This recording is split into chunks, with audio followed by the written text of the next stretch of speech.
Hello friends, मैं विनय निर्भीक। Friends, आपका एक बार फिर से हमारे चैनल पर स्वागत है।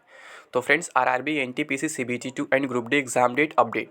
अब पोस्टपोन करना हमारी मजबूरी। जी हाँ फ्रेंड्स, अब पोस्टपोन करना सरकार की मजबूरी हो चुकी है।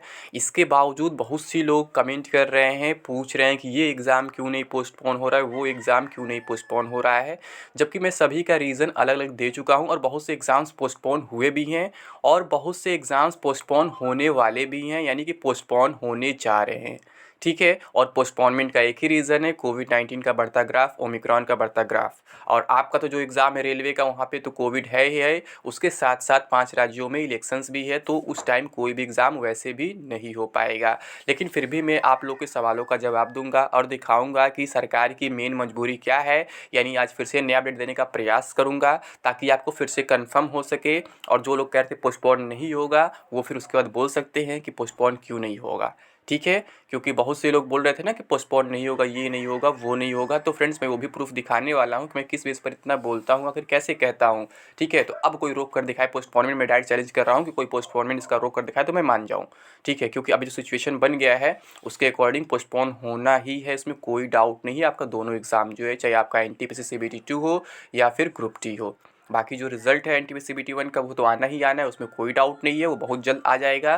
धीरे धीरे सारे ऑफिसेज बंद होने लगे हैं, 50% कैपेसिटी से काम करने लगे हैं, लेकिन आपका रिजल्ट फिर भी आ जाएगा क्योंकि रिजल्ट आपका प्रिपेयर हो चुका है। मैं बता चुका हूँ।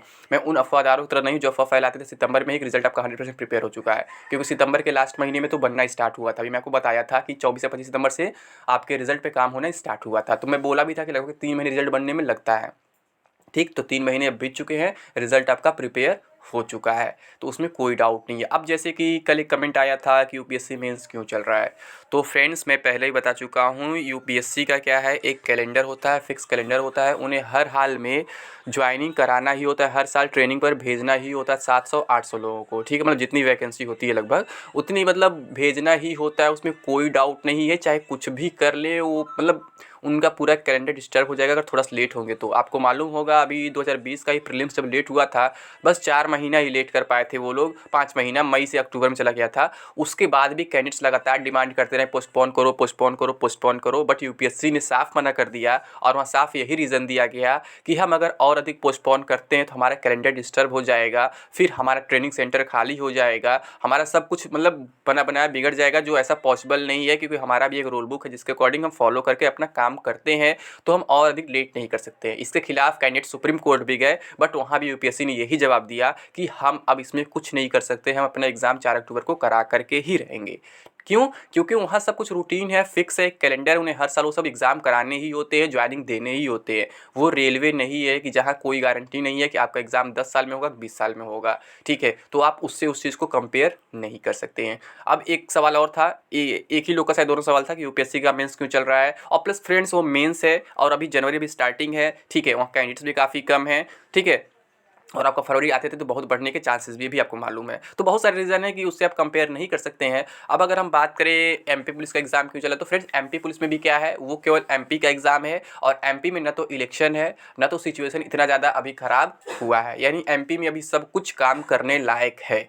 लेकिन आप जिस एग्ज़ाम की बात कर रहे हैं वो सेंट्रल गवर्नमेंट का एग्ज़ाम है। यानी सेंट्रल गवर्नमेंट के एग्ज़ाम के लिए क्या करना होगा, उन्हें हर एक राज्यों की स्थिति को समझना होगा। जैसा कि रेलवे ने अपने नोटिस में खुद बोला था, कॉल रिकॉर्डिंग्स वगैरह में बोला था।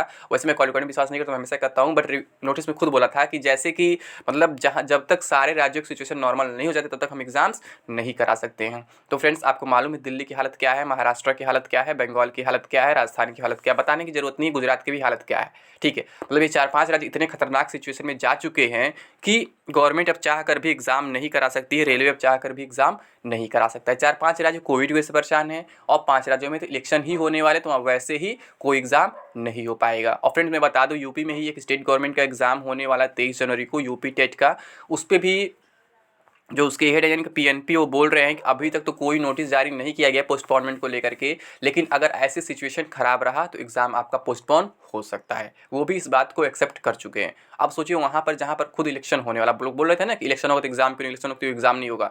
भाई इलेक्शन को एग्ज़ाम से क्यों कंपेयर करते हो? मैं बताया ना कि इलेक्शन का मतलब कि संविधान में एक रूल है, उन्हें कराना ही कराना है हर हाल में, अदरवाइज़ मतलब लोकतंत्र का कोई मतलब नहीं रह जाएगा। बट रेलवे का कोई रूल नहीं ऐसा है कि आप साल भर में एग्ज़ाम कराओ या 10 साल में एग्ज़ाम कराओ, तो इसलिए आप रेलवे के चक्कर में ना पड़ो, रेलवे को दूसरी चीज़ से कंपेयर ना करो, इलेक्शन से कंपेयर ना करो, इस एग्ज़ाम से कंपेयर ना करो। ठीक है, रेलवे कहीं से भी कंपेरिजन के लायक है ही नहीं।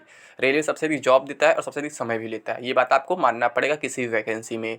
तो फ्रेंड्स यहाँ आपका कंपेरिजन का कोई लॉजिक नहीं है कि आप इलेक्शन से कंपेयर करें, यूपीएससी से कंपेयर करें या फिर एमपी पुलिस से कंपेयर करें, किसी अदर एग्जाम से कंपेयर करें, इसका कोई मतलब नहीं है। मैं बता रहा हूँ यूपी टेट भी पोस्टपोन हो सकता है, जो कि अभी जनवरी में ही है फिर भी, क्योंकि पीएनपी ने खुद बोल दिया है कि अगर सिचुएशन ऐसे खराब होता रहा तो हम पोस्टपोन कर सकते हैं, बट अभी तक कोई पोस्टपोनमेंट नोटिस जारी नहीं हुआ। जैसे वहाँ भी कुछ अफवाह फैला दी है कि नोटिस जारी होगा, पोस्टपोन हो गया, जबकि सच्चाई क्या, अभी तक कोई नोटिस वहाँ जारी नहीं हुआ है, लेकिन कह रहे हैं कि पोस्टपोन हो सकता है अगर सिचुएशन ऐसा रहा तो। फिर भी मैं कुछ और प्रूफ दिखाता हूँ ताकि आप लोग को और क्लियर हो सके कि हाँ मैं कैसे कह रहा हूँ कि इनकी पोस्टपोन करना मजबूरी है गवर्नमेंट की। तो देख लेते हैं, ये देखिए, कोविड-19 राज्यों ने प्रतिबंध बढ़ाए, प्रधानमंत्री मोदी ने हालात की समीक्षा की। फ्रेंड्स जब प्रतिबंध बढ़ गए हैं, कई जगह 50% अलाउ है, कई जगह 100 से अधिक लोग अलाउ नहीं है, कई जगह गैदरिंग में बंद कर दिया गया, कई जगह मतलब फुल लॉकडाउन लगा दिया गया है, तो आपको कैसे परमिशन मिलेगा स्पेशली? क्या आप मतलब स्प्रेड करने का वो मतलब जिम्मा ले लेंगे कि मतलब कि हम स्प्रेड कर सकते हैं कि हमें कोई रोक नहीं सकता है? ऐसा कुछ नहीं होता है। ठीक है, जब गवर्नमेंट रोक लगाए सभी के लिए रोक लगाए, उसमें एग्जाम्स वगैरह सब कुछ आता है। ठीक, लेकिन जो लोग वो फेक ऑर्डर की बात कर रहे थे, वो स्कूल के लिए ऑर्डर था, मतलब एग्जाम पर रोक नहीं लगेंगे, मतलब उनका ऑनलाइन वगैरह एग्जाम करा सकते हैं, फिर ऑफलाइन भी करा सकते हैं, मतलब कि थोड़ा सा सीट में गैपिंग वगैरह करके। तो वो स्कूल का एग्जाम है फ्रेंड्स, वो मैनेज हो सकता है, बट ये मैनेज नहीं हो सकता है। यहाँ 1 करोड़ से अधिक लोग हैं, स्कूल वाले में ऐसा नहीं है। स्कूल वाले में क्या है कि मान लीजिए एक स्कूल में क्लास 1 से 12 तक अगर पढ़ते हैं, 12 तक पढ़ते हैं, तो उसमें केवल 12 का एग्जाम तो कराना है, केवल 10th का एग्जाम तो कराना है, तो कहीं भी रूम में एडजस्ट कर लेंगे, वो इधर उधर कर लेंगे, वो एडजस्ट कर सकते हैं, वही पॉसिबिलिटी कन्फर्म नहीं है। लेकिन आपका तो बिल्कुल पॉसिबिलिटी नहीं दिख रहा है, आपको कहाँ एडजस्ट करेंगे इतने लोगों को? कितना सेंटर है टीचर्स को आप खुद बताइए, अंदाजा लगा लीजिए कितने सेंटर हैं। ठीक है, अगर यही बीच में बाई अगर एनएससीआईटी हो तो वो कैसे डील करते हैं उसको? तो उतने भी सेंटर जितने टीचर्स का सेंटर है। जो आप लोग अफवाह फैलाए थे एनएससीआईटी का, और ऐसे अगर अफवाह फैलाते रहेंगे आप लोग, बाई चांस कहीं टीचर्स का टेंडर कैंसिल हो जाता है एग्जाम पोस्टपोन होने की वजह से, तो फिर लास्ट में एनएससीआईटी ही बच जाएगा जिसका आप लोग माला जप रहे हैं कई महीनों से। तो फिर मत कहिएगा कि रेलवे ने ये कर दिया वो कर दिया। इसलिए आप लोग एनएससीआईटी का नाम भी ना ले तो ही अच्छा रहेगा। नहीं तो ऐसे क्या होगा कि गवर्नमेंट को एक ऑप्शन मिल जाएगा कि टीसीएस अगर एग्जाम नहीं करा पा रहा है, मतलब कि मेरे कहने का सेंस है जब एग्जाम पोस्टपोन होगा तो टीसीएस दूसरे एग्जाम्स में बिजी रहेगा, एसएससी वगैरह में अदर एग्जाम में, तो कहेगा हम अभी खाली नहीं, हमारे पास डेट नहीं है, तो रेलवे चाहेगा जल्द से जल्द एग्जाम कराने का। ठीक, क्योंकि आप लोग प्रेशर बना ही रहे लगातार, तो वहाँ से क्या होगा, फिर रेलवे को कोई नहीं मिलेगा, तो फिर एनएससीआईटी ही नजर आएगा। तो आप लोग ऐसे प्रेशर फालतू ना बनाए, आप लोग समझे कंडीशन को। ठीक है, और ये डिमांड करें जब भी एग्जाम कराए टीसीएस ही कराए, नहीं तो फिर आप ही को नुकसान होगा, दूसरे किसी को नुकसान नहीं होगा। क्योंकि एनएससीआईटी के बारे में आप खुद अच्छे से जानते होंगे कि कई राज्यों में बैन है। ठीक है, तो केंद्र में अगर एग्जाम कराएगा तो फिर कितना कट ऑफ जाएगा बताने की जरूरत नहीं है, आप लोग आरपीएफ का कट ऑफ देख सकते हैं। ठीक, यहाँ देखिए पहले क्या लिखा हुआ है, नई दिल्ली मुंबई, देश में पिछले 24 घंटे में कोरोना वायरस संक्रमण के 1,59,632 नए मामले सामने आने के बीच कई राज्यों ने नए प्रतिबंध लगाए हैं। वहीं कोविड-19 के नए स्वरूप ओमिक्रॉन के चलते तेजी से बढ़ रहे संक्रमण के मद्देनजर देश में मौजूदा स्थिति की समीक्षा करते हुए प्रधानमंत्री नरेंद्र मोदी ने रविवार को जिलों में पर्याप्त स्वास्थ्य बुनियादी ढांचा तैयार करने और किशोरों के टीकाकरण अभियान को मिशन मोड के आधार पर बढ़ावा देने का आह्वान किया। प्रधानमंत्री कार्यालय की ओर से जारी एक बयान के मुताबिक प्रधानमंत्री ने कोरोना वायरस के बदलते स्वरूप का उल्लेख किया। ठीक है, पीछे वही चीज़ आई है फिर से, यहाँ पे कई राज्यों ने प्रतिबंध लगाए हैं। आगे, महाराष्ट्र, दिल्ली और बंगाल समेत कई राज्यों में आए कोरोना के डराने वाले आंकड़े, बढ़ाए गए प्रतिबंध। जाने देश में क्या है हालात, यानी कि डराने वाले आंकड़े आ रहे, प्रतिबंध बढ़ाए जा रहे, तब समझ सकते हैं क्या हालत हो सकते हैं देश के।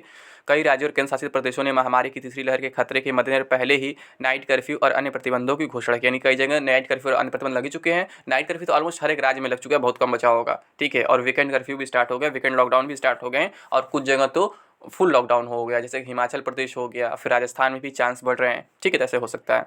देखिए, देश में कोरोना के मामले लगातार बढ़ते जा रहे हैं। रविवार को महाराष्ट्र, दिल्ली, पश्चिम बंगाल, तमिलनाडु, यूपी में भी डराने वाले कोरोना के आंकड़े सामने। देखिए फ्रेंड्स, अब यूपी भी शामिल हो गया है। ठीक है, हाई मतलब जोन में कह सकते हैं डेंजर जोन में यूपी भी धीरे धीरे शामिल हो गया है। साथ ही कई राज्यों और केंद्र शासित प्रदेशों ने महामारी की तीसरी लहर के खतरे के मद्देनजर पहले ही नाइट कर्फ्यू और अन्य प्रतिबंधों की घोषणा की है। महाराष्ट्र में कोविड-19 के 44,388 नए मामले सामने आए और 12 लोगों की मौत दर्ज की गई है। राज्य में एक्टिव केस की संख्या बढ़कर 2,02,259 हो गई है। राज्य में ओमिक्रॉन वेरिएंट से संक्रमित 207 और मरीजों की पुष्टि हुई है, जिसके बाद इस नए वेरिएंट से संक्रमित संख्या 1216 हो गई। महाराष्ट्र में कोरोना संक्रमण से अब तक 1,41,639 लोगों की मौत हो चुकी है। अब इसका क्या बोले, दिल्ली में देख रहे इतना हो गया है 22,751।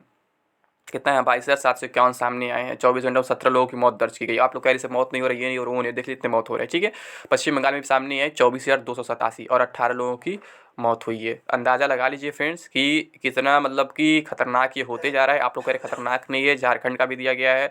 यहाँ पे देखिए देश में कोरोना की बेकाबू रफ्तार, दिल्ली में 22,000 तो महाराष्ट्र में 44,000 नए केस, जाने बाकी राज्यों का हाल, ठीक है। तो हर जगह ऐसा ही है फ्रेंड्स, 20,000 के ऊपर चल रहे हैं मरीज, मतलब कि एक दिन में मिल रहे हैं। ऐसे ऐसे राज्य में जो थोड़ा हाई मतलब डेंजर जोन में, वहाँ पे ऐसी सिचुएशन है। तो आप देख सकते हैं अब इसके बाद भी अगर आपको डाउट एग्जाम पोस्टपोन होगा नहीं होगा, तो इसके आगे मैं आपका डाउट क्लियर नहीं कर सकता हूँ, क्योंकि मैं ऑलमोस्ट आपके सारे सवालों का जवाब दे चुका हूँ कि इस इलेक्शन से भी कंपेयर क्यों नहीं कर सकते हैं, यूपीएससी से कंपेयर क्यों नहीं कर सकते हैं, एमपी पुलिस से कंपेयर क्यों नहीं कर सकते हैं, ठीक है। सबका अपना एक अलग अलग रीज़न है, अलग अलग लॉजिक है।